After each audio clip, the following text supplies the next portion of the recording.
Ken Richardson's basketball story is one defined by production, consistency and early league dominance, and the numbers tell that story clearly.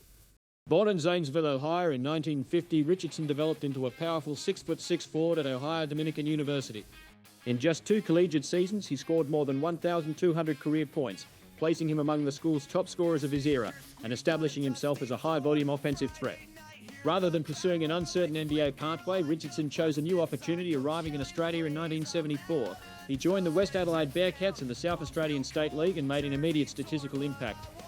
His scoring and physical presence helped lead West Adelaide to a championship, and in 1975 he was awarded the Willicott Medal, given to the league's fairest and most brilliant player, becoming the first American to ever receive the honour.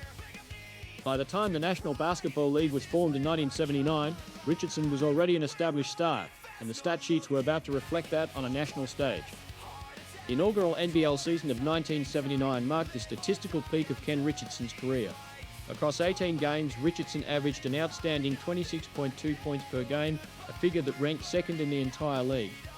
Only Brisbane Bullets legend Cal Bruton scored more, placing Richardson firmly among the elite offensive players of Australian basketball's first national season.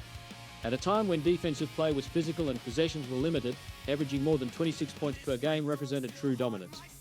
Richardson's scoring consistency, shot volume and ability to perform under pressure set a benchmark for import players entering the league. His production was rewarded with the 1979 NBL Most Valuable Player award, making Ken Richardson the first MVP in league history. The achievement permanently tied his name to the foundations of the NBL, not just as a pioneer, but as its earliest statistical standard bearer. Richardson followed his MVP season with another elite statistical campaign in 1980. Playing 21 games, he averaged 23.5 points per game, once again ranking among the league's most prolific scorers. Among qualified players, Richardson finished third overall in scoring, behind 2 other imports who would go on to define the era: Rocky Smith, who won the 1980 MVP, and McEachin. Despite increased defensive focus and a rapidly improving competition, Richardson remained a reliable and high-output offensive option. His ability to maintain elite scoring numbers in consecutive seasons highlighted both his adaptability and consistency. That performance earned him All-NBL First Team honours, confirming his place among the league's premier players and reinforcing his status as one of the most productive scorers of the NBL's early years. As the league matured, so did Richardson's role. Transitioning further into a player-coach position, his scoring averages began to decline, but his overall contribution expanded. In the 1982 NBL season, Richardson played 28 games, averaging 14.5 points per game, 6.2 rebounds per game and 1.4 assists per game. While the scoring numbers were lower than his peak years, the stat line reflected a broader impact, one focused on leadership, team balance and winning.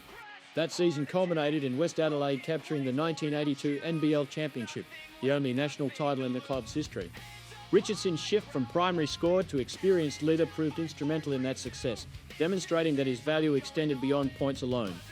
Across his National Basketball League career, Ken Richardson played 71 league games, averaging over 20 points per game overall, a remarkable figure given the physical style and lower scoring environment of the league's formative years.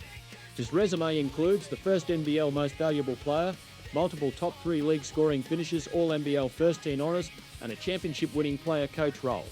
When placed alongside contemporaries such as Cal Bruton, Rocky Smith and McEachin, Richardson's statistical output stands comfortably among the elite of the era, not just for volume, but for sustained production across multiple seasons.